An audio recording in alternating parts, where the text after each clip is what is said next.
1 नोव्हेंबरला मुंबईत सर्वपक्षीय विराट मोर्चा निघणार। या मोर्चाचं नेतृत्व शरद पवार, उद्धव ठाकरे, राज ठाकरे करणार। सर्वपक्षीयांच्या पत्रकार परिषदेत माहिती। निवडणूक आयोगाच्या डोळ्यात अंजन घालण्यासाठी मोर्चा काढतोय। बाळा नांदगावकरांचं वक्तव्य, तर सत्ताधारीही मोर्चात सहभागी होऊ शकतात। लोकशाही भक्कम ठेवण्यासाठी सर्वांनी मोर्चात सहभागी व्हावं, जयंत पाटलांचं आवाहन।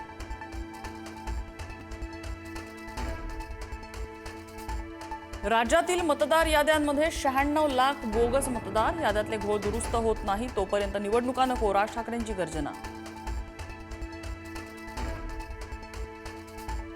मतं द्या नाहीतर नका देऊ, मॅच फिक्स झाली आहे। मतदार यादीत गणित सेट आहेत, राज ठाकरेंचा आरोप।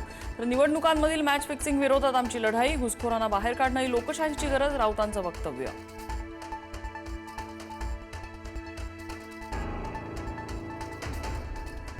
मतदार याद्या अद्ययावतच आहेत, मुख्य निवडणूक अधिकाऱ्यांचा दावा। विरोधकांचे आरोप फेटाळले, दुबार नावं आणि वयांमधल्या फरकांची दुरुस्ती यापूर्वीच केल्याचा दावा।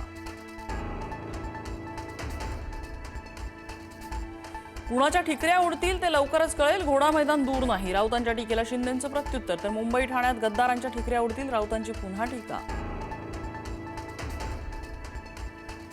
पुण्याच्या शनिवार वाड्यात नमाज पठण केल्याचा मेधा कुलकर्णींचा आरोप। मेधा कुलकर्णींनी शेअर केला व्हिडिओ। शनिवार वाड्यात हिंदू संघटनांचं आंदोलन, तुमच्या घरी किंवा मशिदीत नमाज पठण करा, मेधा कुलकर्णींचा इशारा। जैनांच्या जमीन व्यवहारांशी माझा संबंध नाही, मुरलीधर मोहोळांची माहिती। तर माझा एकही प्रोजेक्ट गोखलेंसोबत झाला नाही, राजू शेट्टींनी माहिती न घेता आरोप केले, मोहोळ यांची प्रतिक्रिया।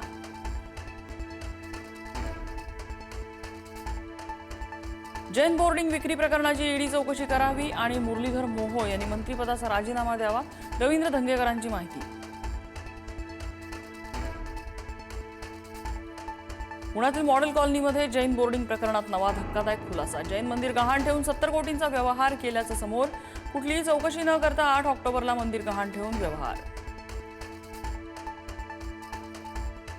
बीडच्या वडवणी तालुक्यात काही लोकांचं धर्मांतर करण्याचा प्रयत्न, शिवसेना पदाधिकाऱ्यांनी घेतला आक्षेप, वडवणी पोलीस ठाण्यात पुन्हा गुन्हा दाखल। कुणाला कुमकुमी आली असेल तर धनुष्यबाण कसा चालतो हे दाखवून देऊ, उदय सामंत यांचा चिपळूणमधल्या बैठकीमधून मित्रपक्षांना इशारा।